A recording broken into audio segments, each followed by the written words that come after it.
What would you think or feel if I miss S after a verb when the subject was he, she, it? For example, he eat dinner at 8 or she loved to listen to music. Do you feel awkward?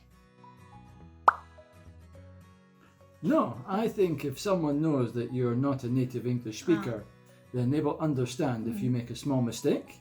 It doesn't change the meaning, so it's no problem. Okay. In Japanese, verbs don't change forms depending on the subject, so we easily get confused by those kind of changes. Don't worry so much. Children often have trouble when they're learning to speak English. I think most adults are used to hearing children making mistakes with their speech, and they can see that sometimes English is illogical. Did you ever get confused by past tense mistakes?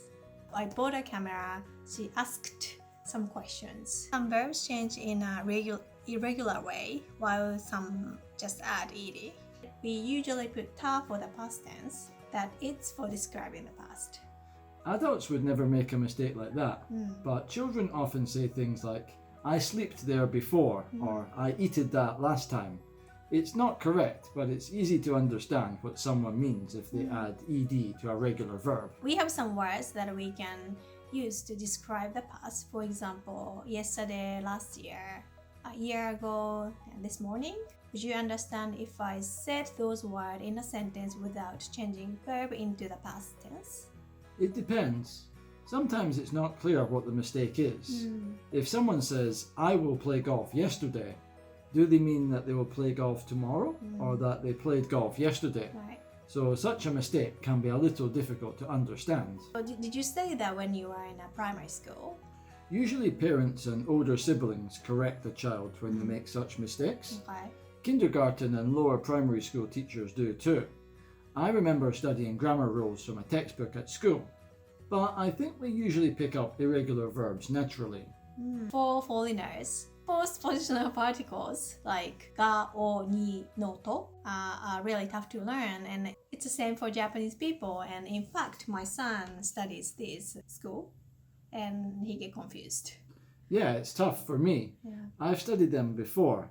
I can understand simple things like Nihon e yokoso or Tokyo ni ikimasu, but other things are much tougher. Many foreigners can't understand the difference between ga and wa. I've asked Japanese people and they can't explain it. It gets the same reaction as asking what's the difference between yappari and sasuga. Yappari, sasuga. Yappari is I knew it as expected, and sasuga is like I knew you could do that. It's same. Really? And again, in Japanese, we don't put plural s after nouns. We put numbers before nouns, which is same as in English. Is it a big problem if we miss s? I know it's grammatically incorrect. Does it sound stupid or childish? It depends on the situation. I've heard many people saying a sentence like, I watched a movie with my friends. As their teacher, it doesn't really matter how many friends they went with. But sometimes people say, I had a nabe party with my friends. It sounds a little strange because I guess actually a few friends joined the party. Right. Also, you have irregular plurals too. Like goose becomes geese, and mouse becomes mice, and foot becomes feet. Tooth becomes teeth. What else?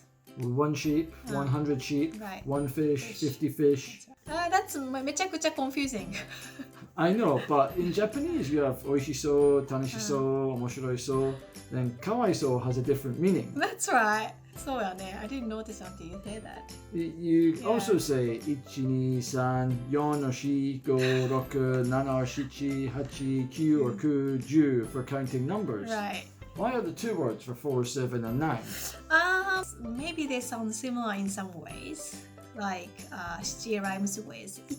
It's funny that we count 1 to 10. We say 1, 2, 3, 4, 5, 6, 7, 8, 9, 10.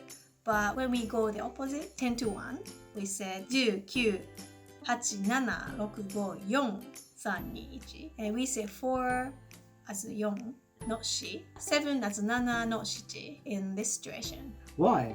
What would happen if I said she when counting from 10 to 1? Oh, people would differently correct you. It's a set phrase. 10、9、8、7、6、5、4、3、2、1 That sounds so weird. And I buy a new shirt yesterday. My feet is really sore. Ah, stop it. Because you're a professional. So, さすが you're professional. So if you're like Osaka Naomi and she wins a competition, it's like Sasuga? さすが yeah. さすが because she's professional enough. Number 1 to 10, we say 1, 2, 3. 123ポンポン。1, 2, 3 ピンポン。